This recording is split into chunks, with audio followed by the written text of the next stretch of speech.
down on what Harrison said and first start by saying happy birthday to Mary Rose. I think she's had a pretty great birthday. The party just got started. So, and next I want to extend a sincere thank you to Ted and Mary Rose, everybody who helped make today possible. I know a lot of work went into it, Maisie and I'm really thankful for everybody who's here.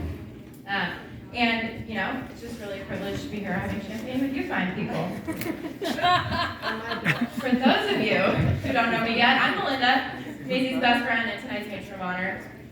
Don't worry, I'll just break the ice right now. This isn't going to be some long, drawn-out bridesmaid speech. It takes forever and it's really weepy. It's not going to be any longer than 2 VHS tapes, don't worry.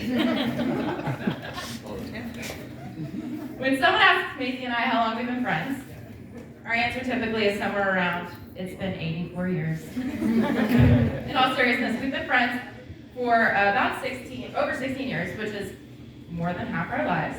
And as most best friends, we hated each other when we first met. I was that other girl from Ohio, and Maisie was that other girl from Ohio, and she really despised me because I got into the special band because I played tuba, and that was really the only reason. But as all good stories go, the hatred blossomed into a friendship our freshman year when Maisie and I stole a room temperature Corona from our friend's dad's stash at a birthday party. And Maisie, that beer was the best thing that ever happened to me because it brought me to you. Since that day, we've been nearly inseparable. Maisie was by my side through high school to graduation, on to college, through breakups and new friendships, new jobs, boyfriends who later became fiancés and husbands.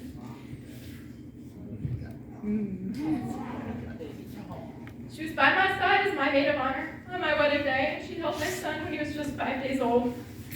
She's more than a best friend. She's my better half. She's my sister. And she's my soulmate. Now, obviously, along the way, we had a lot of fun and gotten into a little bit of trouble.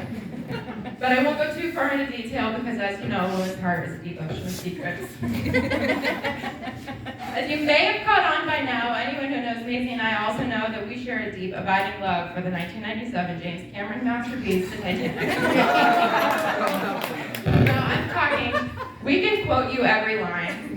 We know behind-the-scenes details. She is the Jack to my Rose. We've rented the movie so many times on Amazon that my sweet husband decided to buy us the special edition Blu-ray not too long ago because he said, stop spending $4 to rent this damn movie every time she comes to visit. We love Titanic so much that we watched Titanic 2.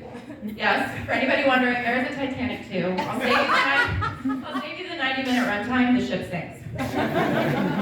But through the hundreds, if not thousands of times we've watched the Titanic movie, a few lessons have stuck in my brain that I've saved for today when I give this toast to Maisie. Lesson number 1, which feels appropriate for the setting.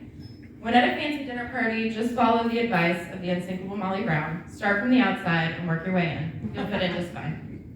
Lesson number 2, Maisie and Ian, trust each other implicitly. Let's be real. Rose only had about a 30% chance to release Jack from those handcuffs, and honestly, a lot less because she had her eyes closed. But he trusted her and it worked out just fine. Trust is one of the most important parts of a relationship. So Ian, remember to trust Maisie. She'll be your anchor, she's the best secret keeper, and you can trust her with anything. Maisie, in return, trust Ian without hesitation or reserve. And Maisie, if you're swinging an axe at Ian, just do it with your eyes open. Lesson number 3, challenges can bring you closer. As any married couple in this room can tell you, you'll probably face a few challenges over the years, especially after you add kids into the mix. Now, I seriously doubt any challenges will be as great as struggling to stay alive aboard a sinking ship, but you'll probably face some hardships. The most important thing to remember is just to face them together, because doing so will bring you closer. Lesson number 4, make it count. No matter what it is, make it count.